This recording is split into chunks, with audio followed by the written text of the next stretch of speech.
చిత్తూరు జిల్లా కుప్పం మండలము రామకుప్పంలో ఉద్రిక్త వాతావరణం నెలకొంది. గుర్తు తెలియని వ్యక్తులు ద్విచక్ర వాహనానికి నిప్పట్టించడంతో మంటల్లో పూర్తిగా దగ్ధమైంది. మంటలను ఆర్పేందుకు స్థానికులు ప్రయత్నించినా ఫలితం లేకపోయింది.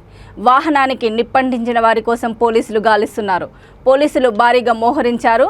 విజలాపురం రామకుప్పం రోడ్డును తాత్కాలికంగా మూసివేశారు.